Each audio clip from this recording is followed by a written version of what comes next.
just after our opening scene where we really find out that although Romy and her husband Jacob have an amazing, loving, stable marriage and a beautiful family, there is disconnection in their intimacy. And right from there, we really start jumping into the little hints.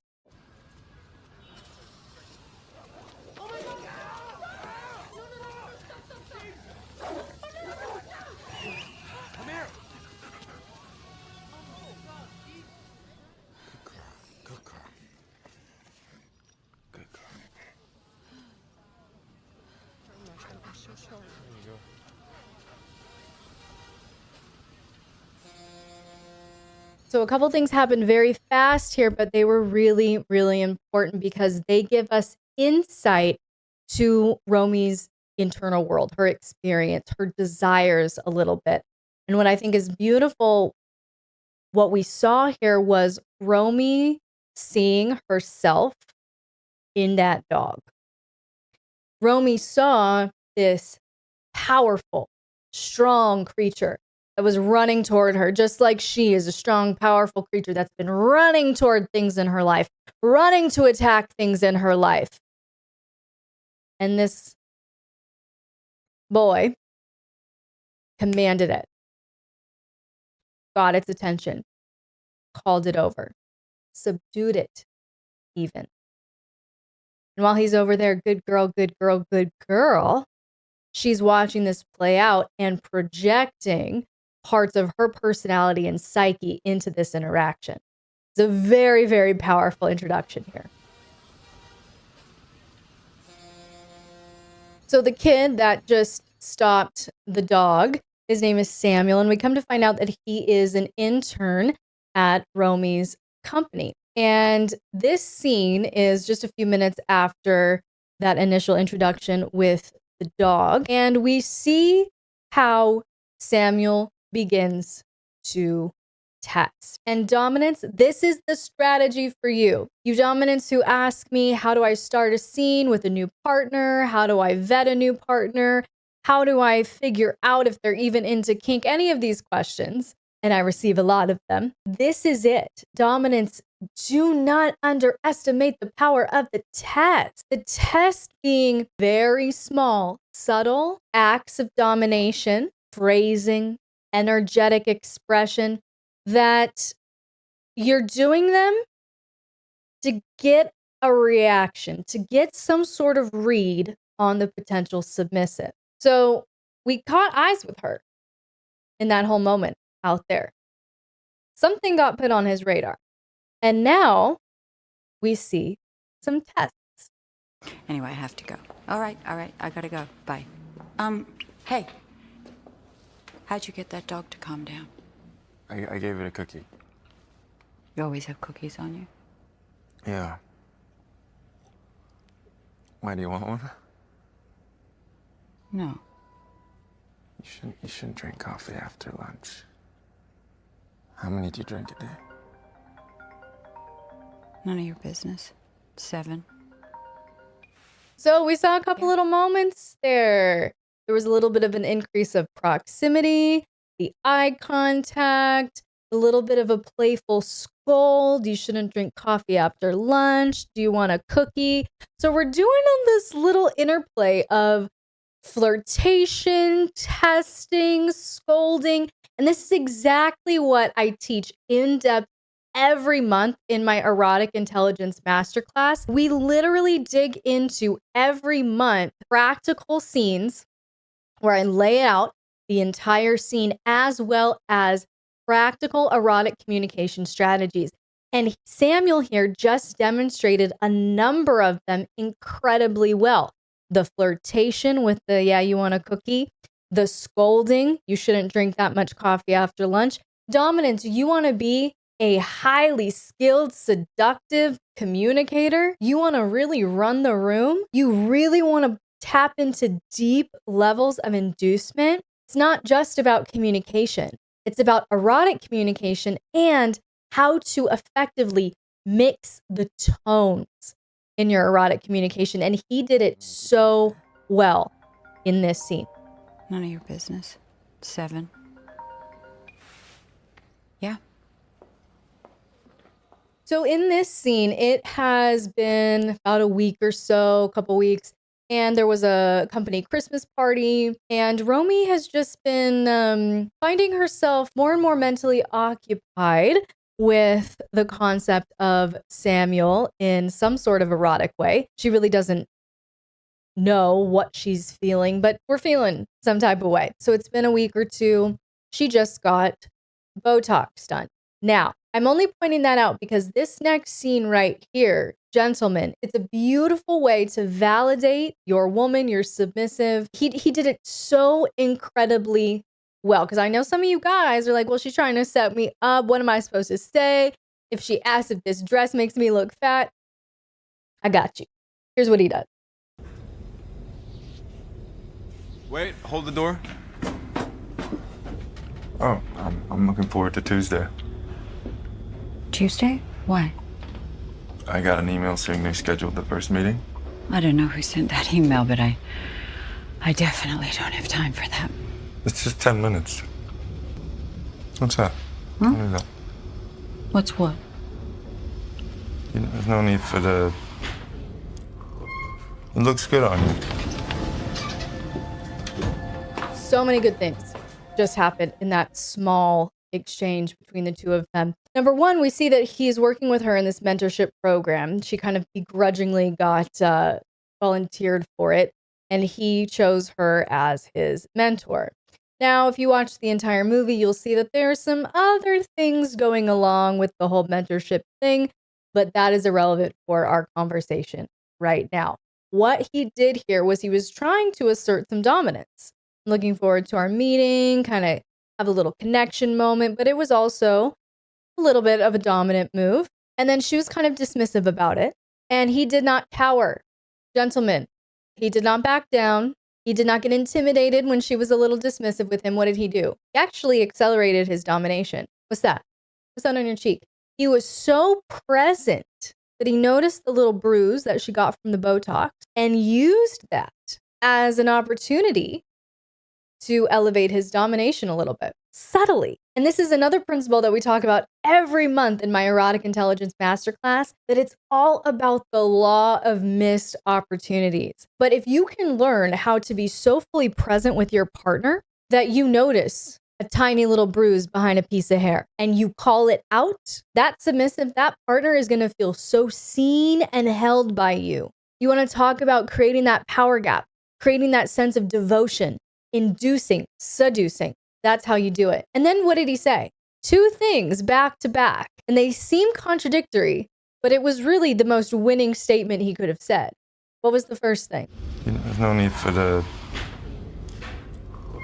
And then the second statement is... It looks good on you. Let me break down why that was so important.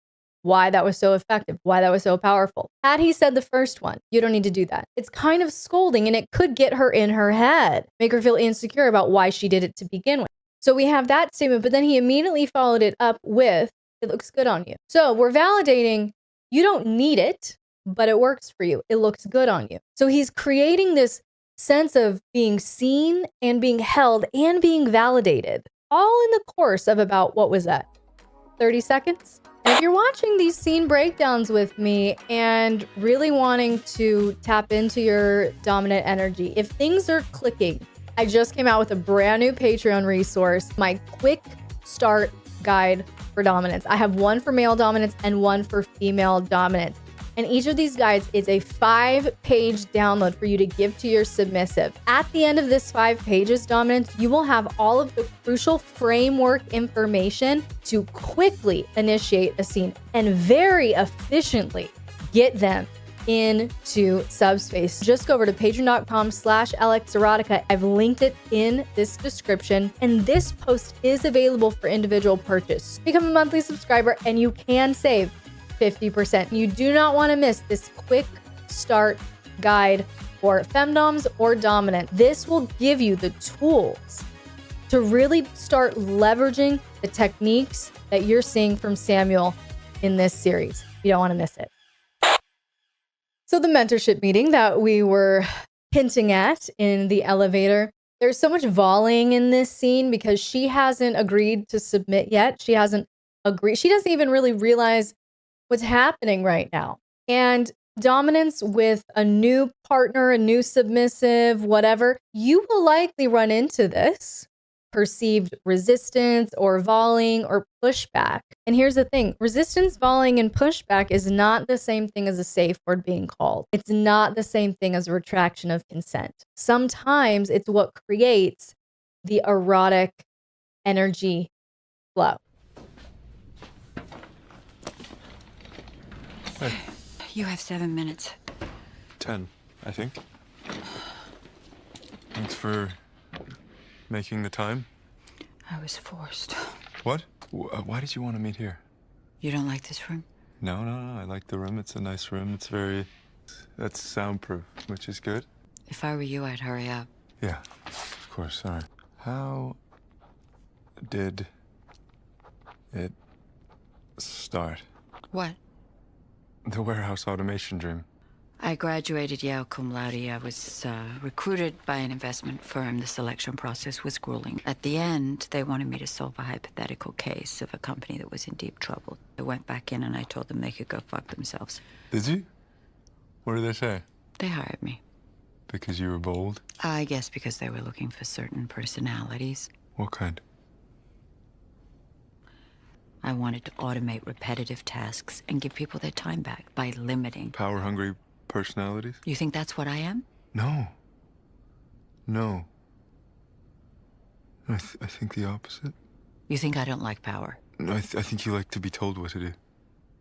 So much just happened there. I don't know if I'm going to be able to keep up. What we are witnessing, a brilliant game of tennis, just going back and forth. We're playing a little bit of a tennis match, but we are also Samuel is still doing a little bit of test to see where she is at. So this whole volleying started with her. So Romy, you have 7 minutes. Actually, I think it's 10. So he's trying to keep this balance the entire time. It's going like this. That's part of the tennis match that we're seeing. That's part of the volleying that we're seeing. But this right here toward the end, no, I think you like being told what to do. It piquing his interest when she said, no, I was forced. He is so present and he's picking up on all of these subtle little cues that she's giving in her body language, in her energy, in her words. And that is the key. If you're going to test, which I highly recommend that you do, these subtle little tests that are that have plausible deniability, dominance. But the key is you must be so present to pick up on the micro expressions, the facial expressions, little ticks and twitches and breathing patterns and how the eyebrows move if they're not too Botoxed, all of that, right? You must be so present. The best erotic volleying happens when you're present, and he is incredibly, incredibly present. Just wait. Yeah, just wait a second. Wait. I have to go. Just wait. Just close the door a second. Just close the door a second. So this little moment right here that's escalating is still a test. He just gathered, because he's so present and he's aware and he's asking the right questions and he's listening in the right way. He's picking up on so many she's sub, she wants to be sub, she's sub, she wants to be sub cues, that this is still a test, but now it's an obvious test. Now it's a test without the plausible deniability. And here's the thing. This process can and should be very gradual, erotic, and seductive.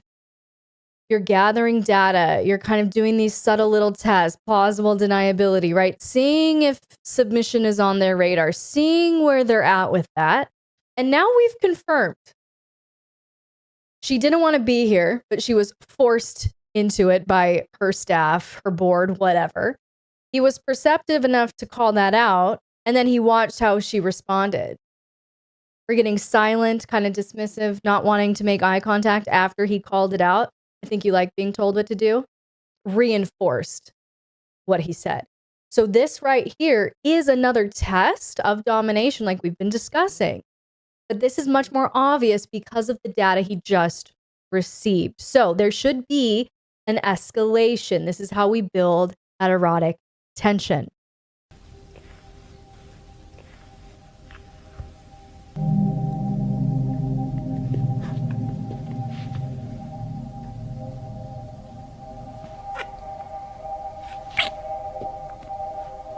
Okay, that's how you kiss, right there. Did you notice what he did? Close the door. Close the door. Did she acquiesce? Yes. Did she stay still? Stop? Yes. Then we're leaning in. We're creating more of that energetic exchange when we close the distance. And then he does that little lean in. We're close enough to see. We're initiating. Catch it. He's initiating this. But we're still testing. We don't want to violate. This is a CEO, our boss, married, kids, complicated situation. But we're reading the room. And she's saying a lot of things. And so this is another test. Not just is she submissive now, but now the test has shifted. Up until this point, we've been testing subtly. Is she submissive? Is she into this? Now we have our answer. The test now is not just to see if she's submissive. The test is to see if she will be submissive to him. And we did it very softly. Hey, stop. Wait. Close the door. Close the door. Close the door. Very soft. Very intimate. We did the lean in, and she took the bait. She was actually the one that said, I want this. I'm now pursuing this. That's why he did that little pull away moment. Well done. All right, so about 10, 15 minutes have gone by in our movie, about a week or so, and Romy has been actively avoiding Samuel. She's been actively avoiding any follow-up meetings with Samuel. She is discombobulated. She is flustered, all of that. All right, she's fighting herself. But again, what did I just say in the last scene? The testing shifted. The testing went from, are they submissive, to, will they be submissive to me? And this entire scene is just a delicious, no pun intended, test of will she be submissive to me?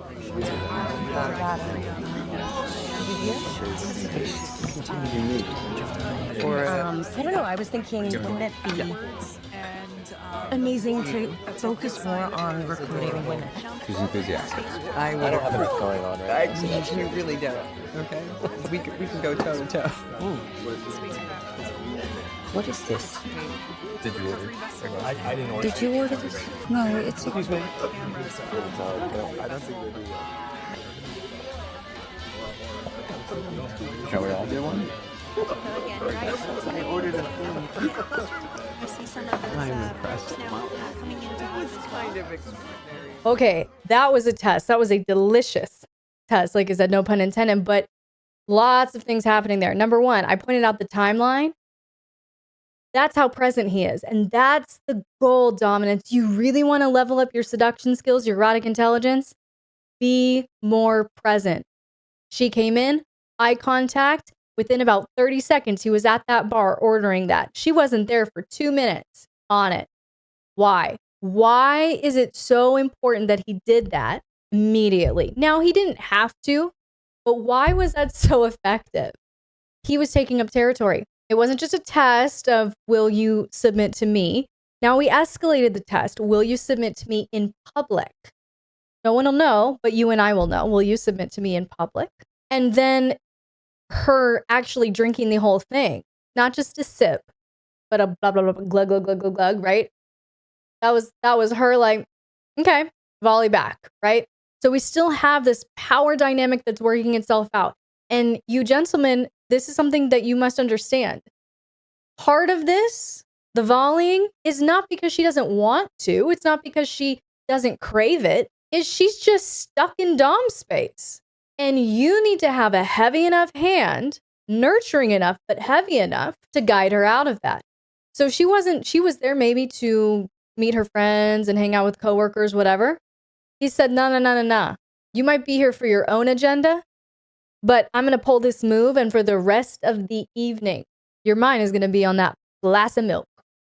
And we see that he didn't just leave her in that space. He followed it up at the end of this night in a beautiful way. Kind of extraordinary.